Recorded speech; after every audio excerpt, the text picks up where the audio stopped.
2008-এর emergency period তৈরি হওয়ার পর আমরা মনে করছিলাম এবার দেশটা বোধহয় কি হয়ে গেছে, ভালো হয়ে যাবে। কিন্তু আবার 6 মাস যাইতে যে দেখা গেল যে যা ছিল তাই না, আর একটা বরং আগায় গেছে। 2024-এ এসে জুলাই আগস্টের গণ অভ্যুত্থানে আমরা মনে করলাম এবার বোধহয় ঠিক হয়ে যাবে। দেখা গেল 24-এর পরে 25 গেল, 26 গেল, 26-এর 12ই ফেব্রুয়ারি নির্বাচনের পর যাদেরকে ক্ষমতা দেশে অথবা ক্ষমতা নিছে, যেটাই হোক একটা হয়েছে, এই হওয়ার পরে আমরা দেখলাম যে তারা বরং বিগত দিনে তারা যা করছে 17 বছর, তারা 17 মাস পার না করে তার চেয়ে বেশি করার চেষ্টা করতেছে। তাহলে একটা জিনিস প্রমাণিত যে দুনিয়ায় মানব রচিত মতবাদের মধ্য দিয়ে এই সমাজ এবং রাষ্ট্র পরিবর্তনে কোনো সরকার সফল হতে পারবে না যতক্ষণ পর্যন্ত ইসলামের বেসিক দিয়ে সমাজ এবং রাষ্ট্র পরিচালিত না হবে। আমাদের এই যে উত্তরপাড়া আছে ক্যান্টনমেন্ট, ওখানে দেয়ালে দেয়ালে লেখা আছে যদি যুদ্ধ সহজ করতে চান তাহলে প্রশিক্ষণটা কঠিন করতে হবে। এই যে কষ্ট হয় না, আজান হয়ে গেছে, ছুটি পাচ্ছেন না, এখনই চলে যেতে পারলে ভালো হয়, চলে যাবো আমরা এখনই, আজান হয়ে গেছে, সকাল থেকে আসেন, আবার সারাদিন জুমার পরে আবার খাওয়ার পরে বসাবেন ভাই। স্লোগানটা হচ্ছে আপনি যদি যুদ্ধটা সহজ করতে চান তাহলে প্রশিক্ষণটা কি করতে হবে, কঠিন করতে হবে। কঠিন প্রশিক্ষণ সহজ যুদ্ধ, বলেন কঠিন প্রশিক্ষণ সহজ যুদ্ধ। প্রশিক্ষণটা কঠিনভাবে নেবেন, যুদ্ধটা কি হবে, সহজ হয়ে যাবে। তাহলে আমরা কি যুদ্ধ সহজ করতে চাই? তাহলে যুদ্ধটা আগে মাঠে না নিজের সাথে? আগে যুদ্ধে যদি আপনি নিজেকে লড়াই করে জিতাতে পারেন, জীবনে জিততে পারলে জমিনে জিততে পারবেন। এটা ভালো করে মাথায় নেবেন। বলেন জমিনে জিততে হলে জীবনে জিততে হবে। আবার বলেন জমিনে জিততে হলে আগে জিততে হবে কোথায়? জীবনে। আমার সাথে লড়াই করে জিততে হবে। আগে প্রতিদিন, প্রতি মিনিট, প্রতি সেকেন্ড আপনাকে ইবলিসের সাথে লড়াই করতে হয় নাকি মানুষের সাথে লড়াই করতে হয়? ইবলিসের সাথে। তো লড়াইটা বেশি শয়তানের সাথে না মানুষের সাথে? নিজের সাথে, আমার সাথে। 24 ঘন্টা ফাইট আপনার সাথে। সেজন্য রাসূল করিম সাল্লাল্লাহু আলাইহি সাল্লাম সর্বোচ্চ যুদ্ধ শেষ করার পর সাহাবা ইজমান কেরামগণ যখন জিজ্ঞেস করলেন ইয়া রাসূলুল্লাহ আর কোন যুদ্ধ আছে আমাদের, তখন রাসূল সাল্লাল্লাহু আলাইহি সাল্লাম বলেছেন আছে, এবং সেটা হলো সবচেয়ে বড় যুদ্ধ, জিহাদে আকবার। তখন রাসূল সাল্লাল্লাহু আলাইহি সাল্লাম বললেন সেই যুদ্ধটা মাঠে না, সেই যুদ্ধটা জমিনে না, সেই যুদ্ধটা জীবনে। সেই যুদ্ধটা কোথায়? জীবনের সাথে যুদ্ধ, আমার সাথে লড়াই। আপনার প্রতিপক্ষ অন্যরা বড় নয়, বড় প্রতিপক্ষ আপনি, আমি আমার প্রতিপক্ষ। আমি যদি সকালবেলা প্রথম আজান হওয়ার পর আরামটা লড়াই করে ভেঙে দিয়ে আমি যদি কষ্ট করে জামাতের সাথে জামাতে নামাজ আদায় করার জন্য বেরিয়ে যেতে পারি, তাহলে দিনের শুরুতেই আমি কি করে ফেললাম? বিজয় অর্জন করলাম। সেই কথাই তো আমরা বলতেছি। আপনি 5 ওয়াক্ত নামাজ জামাতে পড়বেন, এটা রুকনিয়াতের একটা শর্ত।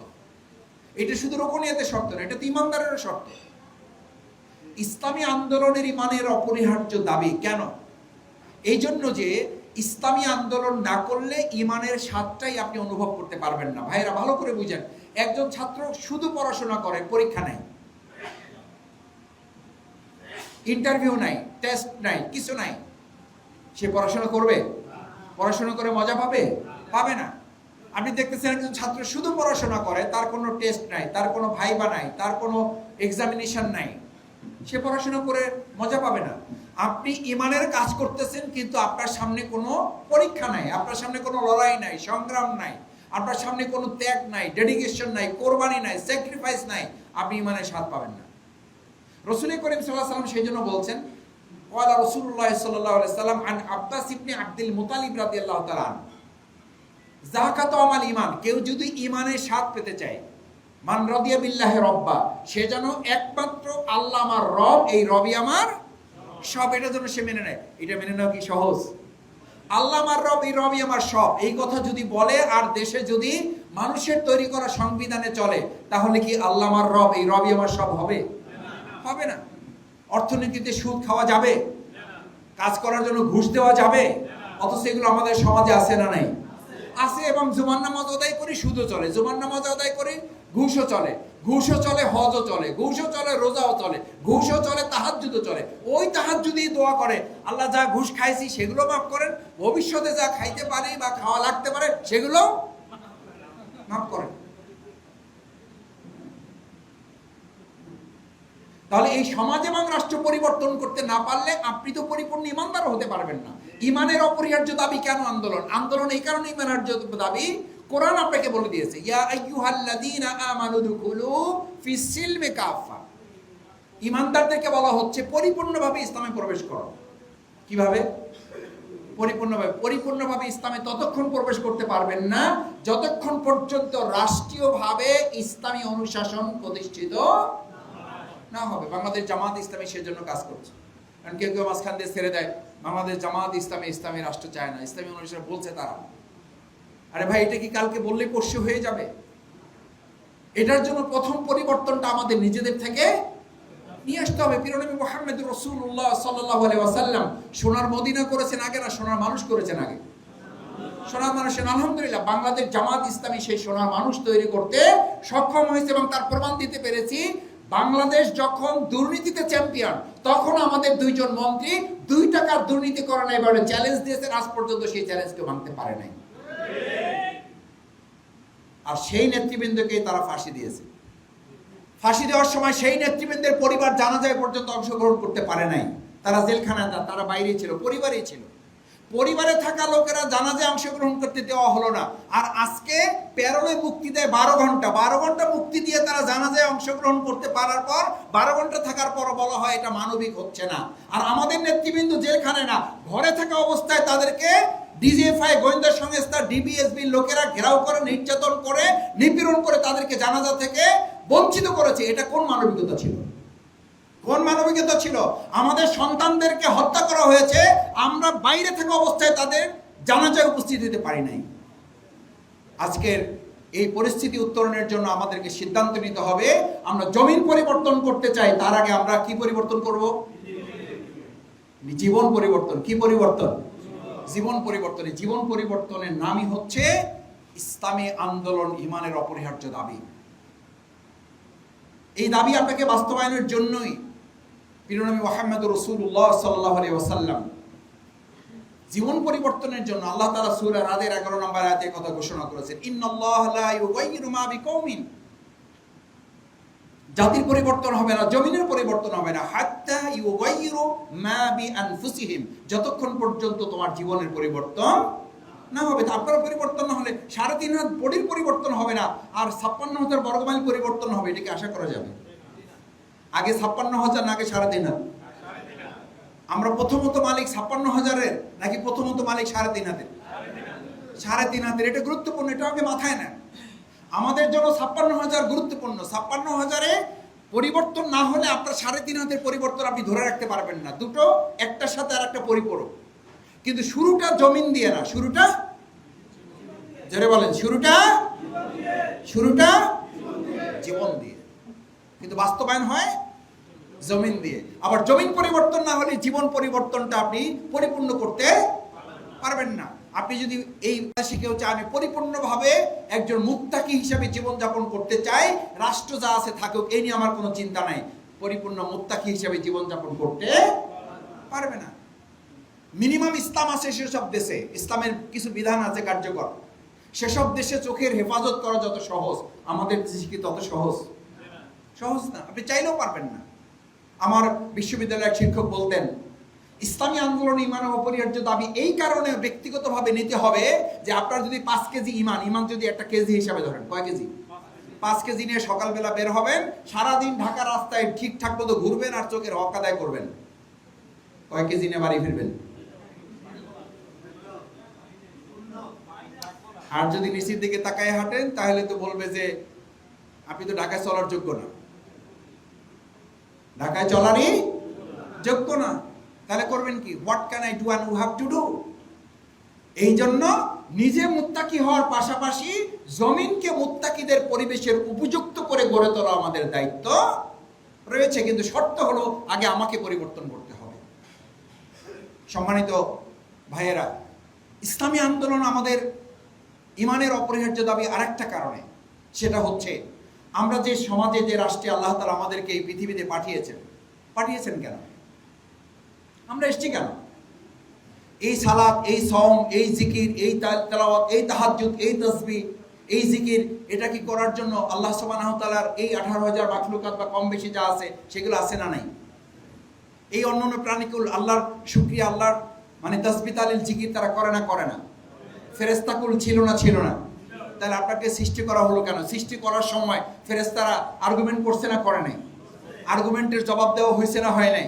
সেই আর্গুমেন্টের জবাব কি ছিল? যে না, তোমরা টায়ার্ড হয়ে গেছো, তোমাদের দিয়ে হক আদায় হইতেছে না, তোমরা আর বেশি দিন পারবে না, সুতরাং এখন আমার বান্দাবান্দি দরকার, এই জন্য তাদেরকে আমি পাঠিয়ে দিয়েছি, তারা তো আরো বেশি জিকির করতে পারে। এটার জন্য কি জন্য আপনার পরিচয় দেওয়া হয়েছে কি? ইন্নী জাইলুন ফিল আরদে খলিফা। খলিফার কাজ কি? ইমানের দাবি এটা ভাই, আপনার দাবি, এটা জামাতের দাবি না, এটা থানা আমির মাহবুব সাহেবের দাবি না, এটা আমাদের শেখ শরীফের দাবি না। এটা কার আহ্বান? এটা কার নির্দেশ? আল্লাহর নির্দেশ। ইন্নী জাইলুন ফিল আরদে খলিফা। তোমার দায়িত্ব হচ্ছে, what is the definition of খলিফা? খলিফা মিন্স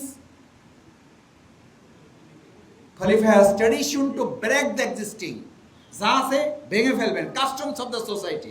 সেখানে নতুন একটা সমাজ আপনি বিনির্মাণ করে দেবেন।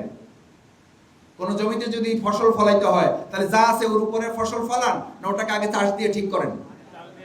চাষ দিয়ে আগে ঠিক করার দায়িত্ব যে পালন করে তাকে বলা হয় চাষী, কৃষক। আল্লাহ তাআলা আপনাকে পৃথিবীতে পাঠাইছেন শুধু ইবাদত গুজার বান্দা হিসাবে না, আপনাকে পাঠাইয়া আল্লাহ রাসূল সাল্লাল্লাহু আলাইহি ওয়াসাল্লাম কিন্তু আপনার পরিচয় দিয়েছেন, আদ দুনিয়া মাজরাতুল আখিরা। দুনিয়া হচ্ছে পরকালের শস্য ক্ষেত্র। তার মানে পরকালের দৃষ্টিভঙ্গি তো আমরা প্রত্যেকে এক একজন কৃষক। আমরা কি? আমরা কি? কার ভাষায়?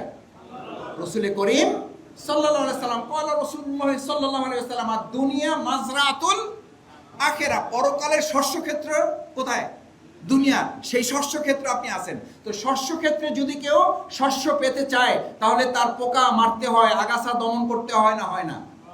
জমিটা চাষাবাদের উপযুক্ত করতে হয় না হয় না? সেই দায়িত্ব তো আপনার আছে। তাহলে সেই জমিন তো প্রথমে হলো 3.5 হাত, সেইটাকে আগে আগাছা মুক্ত করতে হবে, সেইটাকে দুর্বলতা মুক্ত করতে হবে। আমি কোরআন তেলাওয়াত করতে পারি না, কোরআন তেলাওয়াত করতে হবে। শুদ্ধ করতে পারি না, শুদ্ধ করতে হবে। মুখস্থ বেশি হয় না, মুখস্থ বাড়াতে হবে।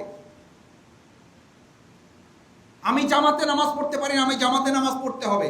নামাজ কাজার তো প্রশ্নই নাই, কারণ নামাজ যেই ওয়াক্ত কাজা হয়, এক ওয়াক্ত যখন কাজা হয়, পরবর্তী নামাজ না আদায় পর্যন্ত সেই ইমানদার অথবা ইমানদার থাকে না, এই প্রস্তুত তৈরি হয়ে যায়।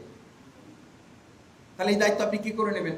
আবার জামাতে যে অর্থ নামাজ আদায় করা হয় না, রাসূল সাল্লাল্লাহু আলাইহি ওয়াসাল্লাম বলেছেন, ওজর ছাড়া যদি কোনো ব্যক্তি জামাতে নামাজ আদায় করে, মুআল্লাকাতি ফিস সামাই ওয়াল আরদ, ওই নামাজ আকাশ এবং জমিনের মাঝখানে ঝুলে থাকে। কি করে থাকে? ঝুলে থাকে। তা আপনি ঝুলে থাকা নামাজ পড়বেন? তাহলে রোকন তো আপনাকে এই জন্য হতে বলা হয়। ইসলামী আন্দোলন আপনার ইমানের অপরিহার্য দাবি তো এই কারণে। এটা জামাতের দাবি না, এটা কিসের দাবি? ইমানের দাবি। কিসের দাবি বলেন? ইসলামী আন্দোলন জামাতের দাবি না ইমানের দাবি? ইসলামী আন্দোলনে সক্রিয় থাকা কি শরীফের দাবি না ইমানের দাবি? ইসলামী আন্দোলনে সক্রিয় থাকে কি আমিরে জামাতের দাবি না ইমানের দাবি? ইমানের দাবি। তো ইমানের দাবি পূরণ না করলে তো আপনার ইমান নিয়ে প্রশ্ন তৈরি হবে। আল্লাহ সুবহানাহু ওয়া তাআলা কি বলেছেন? আলিফ লাম মিম।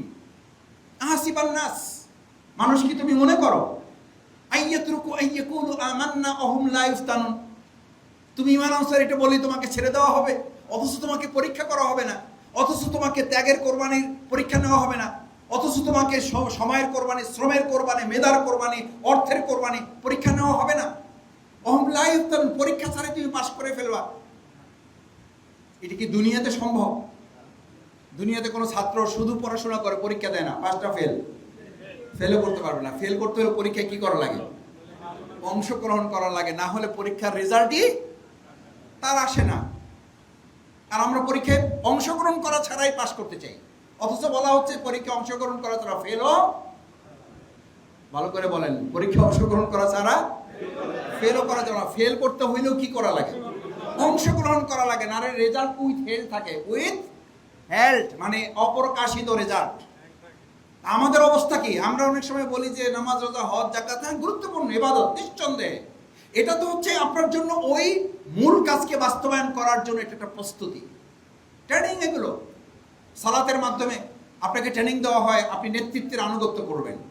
সালাতের মাধ্যমে ট্রেনিং দেওয়া হয়, যত দুনিয়ার কাজ থাকুক আপনি আজান হয়ে গেলে আপনি দৌড়ে চলে যাবেন। এখানেও তো তাই বলা হচ্ছে। আপনাকে আল্লাহর দিন কায়েমের জন্য যখনই ডাকা হবে, আপনি প্রয়োজনে সেখানে আপনার দুনিয়ার যত কাজ থাকে ফেলে আপনি সেখানে চলে যাবেন। ইসলামী আন্দোলন ইমানের অপরিহার্য দাবি, সালাতের দাবি, সওমের দাবি। সওমের ট্রেনিং কি? সওমের ট্রেনিং হচ্ছে আপনি কাউকে না দেখে শুধু আল্লাহকে ভয় করে আপনি গুনাহ থেকে কি করবেন? বেঁচে থাকবেন। আপনি কাউকে দেখতেছেন না, আপনি গোপনে পানি খেলে কেউ আপনাকে ধরার নাই, আপনি গোপনে পানি খান না। আপনি উজু করতে গিয়েও যদি গলার মধ্যে পানি চলে যায় খুশি হয়ে যান যে যাক উজুটাও হয়ে গেল, মাঝখানে রোজাটা একটু শক্ত হইল। এটা বলেন না। কেন বলেন না? এই উজু করতে গিয়ে যে পানিটা চলে গেছে, এটা কি ডিজিএফআই দেখছে? এনএসআই দেখছে? ডিবি দেখছে? কে দেখছে? সিসি ক্যামেরায় এটা ধরার সুযোগ আছে? নাই। কিন্তু দেখছে কে? আপনার তখন টেনশন হয় না? আচ্ছা, এবার তাহলে কোশ্চেন করি, এই যে গলার মধ্যে অজু করতে গিয়ে পানি চলার পর আপনার টেনশন তৈরি হলো, ওই একই লোক আপনি যখন কোন একটা আল্লাহর নির্দেশ বাস্তবায়ন করতে গিয়ে আপনি পারলেন না, তখন ওই একই টেনশন হলো কিনা? আমার চোখটা নির্দেশ লঙ্ঘন করছে, মোবাইল দেখতে দেখতে একটা অশালীন জিনিসের প্রতি আমার চোখ পড়ে গেছে, তখন আমি ওই রকম গলার মধ্যে পানি চলে যাওয়ার পর যে টেনশন, ওই রকম টেনশন চোখের উপরে একটা অশালীন জিনিস পড়ার পরে আমার মধ্যে টেনশন তৈরি হয়েছে কিনা? যদি না হয় তাহলে বুঝতে হবে রোজা আমাকে প্রকৃতপক্ষে মুত্তাকি বানাইতে। দিস ইজ ইসলামী আন্দোলন, ইসলামী মুভমেন্ট আপনাকে এইটা ট্রেনিং দেয়। আপনাকে বলে যে আপনি প্রকৃতপক্ষে প্রত্যেকটা মুহূর্ত আপনি নিজের সাথে নিজে লড়াই করার উপযুক্ত হবে। আর নিজের সাথে নিজে লড়াই করে যে উপযুক্ত হতে পারে, গোটা দুনিয়ার কোনো শক্তি তাকে পরাজিত করতে পারে না। আমাদেরকে পারবে না ইনশাআল্লাহ। সম্মানিত ভাইয়েরা, সবশেষ দুটো কথা বলতে চাই। একটা হচ্ছে প্রিয়নবী মুহাম্মদ রাসূলুল্লাহ সাল্লাল্লাহু আলাইহি সাল্লাম সাহাবা ইজবান কিরামগণকে যেভাবে তৈরি করেছিলেন, সেই তৈরি করার মূল লক্ষ্য ছিল তাদেরকে দিয়ে আল্লাহ সন্তুষ্টি এবং দ্বীনের বিজয়। কয়টা? আল্লাহ সন্তুষ্টি এবং লিউযহিরাহু আলা দ্বীনি কুল্লি, সমস্ত মতবাদের উপর ইসলামকে বিজয় করতে হবে। আমার সম্মানিত ভাইয়েরা, আমাদেরও দুটো কাজ, আল্লাহ সন্তুষ্টি অর্জন, আর একটা হলো আমরা এটার মধ্য দিয়ে দুনিয়ায় ইসলামকে কি করতে চাই। আমরা একটা জিনিস তো বুঝতে পেরেছি, 2024-এর জুলাই আগস্ট, এটা শুধু না, 2008-এর জরুরি অবস্থার পরে আমরা যখন মনে করলাম গাড়ি রেখে চলে যাচ্ছে, বাড়ি রেখে চলে যাচ্ছে, হরিণের ফার্ম রেখে চলে যাচ্ছে, যে যা পারে ফালাই চলে যাচ্ছে, আমরা তখন মনে করেছিলাম যারা একটু বয়স হয়েছে, আমাদের তো তখন বয়স অত বেশি না, তারপর এখন মুরব্বী যারা আছেন, মনে আছে 2008-এর ইমার্জেন্সি পিরিয়ড তৈরি হওয়ার পর আমরা মনে করেছিলাম এবার দেশটা বোধহয় কি হয়ে গেছে, ভালো হয়ে যাবে। কিন্তু আবার 6 মাস যাইতে যে দেখা গেল যে যা ছিল তাই না, আর একটা বরং আগায় গেছে। 2024-এ এসে জুলাই আগস্টের গণ অভ্যুত্থানে আমরা মনে করলাম এবার বোধহয় ঠিক হয়ে যাবে। দেখা গেল 24-এর পরে 25 গেল, 26 গেল, 26-এর 12ই ফেব্রুয়ারি নির্বাচনের পর যাদেরকে ক্ষমতা দেশে অথবা ক্ষমতা নিছে, যেটাই হোক একটা হয়েছে, এই হওয়ার পরে আমরা দেখলাম যে তারা বরং বিগত দিনে তারা যা করছে 17 বছর, তারা 17 মাস পার না করে তার চেয়ে বেশি করার চেষ্টা করতেছে। তাহলে একটা জিনিস প্রমাণিত যে দুনিয়ায় মানব রচিত মতবাদের মধ্য দিয়ে এই সমাজ এবং রাষ্ট্র পরিবর্তনে কোনো সরকার সফল হতে পারবে না যতক্ষণ পর্যন্ত ইসলামের বেসিক দিয়ে সমাজ এবং রাষ্ট্র পরিচালিত না হবে। শুধু রক্ত দিলে, শুধু জীবন দিলে, শুধু অভ্যুত্থান করলে হবে না যতক্ষণ পর্যন্ত ইসলামের ভিত্তি আমরা বিনির্মাণ করতে না পারবো। ভাইয়েরা, সেই ইসলামের ভিত্তি বিনির্মাণের জন্যই ইসলামী আন্দোলন আমাদের জন্য ফরজ। আকিমুস সালাত যত জায়গায় বলা হয়েছে, আল্লাহ সুবহানাহু ওয়া তাআলা একইভাবে আমাদেরকে আকিমুদ দিন, এটা নিয়ে কেউ কথা বলে না। এটা নিয়ে কথা বললে সে তখন জামাত ইসলামী হয়ে যায়। কাজে ভাই আপনি বোধহয় জামাত করেন না। আলহামদুলিল্লাহ, এটা আমাদের গর্ব, এটা আমাদের অহংকার, আল্লাহর মেহেরবানি যে এই কথা বলার মানেই ধরে নেয় হুজুর বললে মনে করে জামাতের হুজুর, অফিসার বললে মনে করে জামাতের অফিসার, আর্মি বললে মনে করে জামাতের আর্মি, পুলিশ বললে মনে করে জামাতের পুলিশ। কারণ হচ্ছে গোটা পৃথিবীতে এই আল্লাহর দ্বীন বিজয় করার বিপ্লবী চিন্তা নিয়ে মানুষের মধ্যে ধারণা তৈরি করতে সক্ষম হয়েছে বাংলাদেশ জামাত ইসলাম। শুধু তাই না, এটা বলাও লাগে না। শুধু যদি কেউ বলে যে ভাই সুদটা খাইয়েন না, এটা তো হারাম, এটা খান কেন, ও আপনি বোধহয় জামাতের সাথে আছেন না। সেদিন এক প্রোগ্রামে গেছি, একজন হ্যান্ডশেক করতে আসছে, মানে হ্যান্ডশেক যাদের সাথে আমাদের করার কথা না আর কি। আমি হ্যান্ডশেক মানে করতে গিয়ে হাত বুকের কাছে রেখে দিছি। তো পাশে একজন বলছে উনি তো জামাত করে, উনি হ্যান্ডশেক করবে না।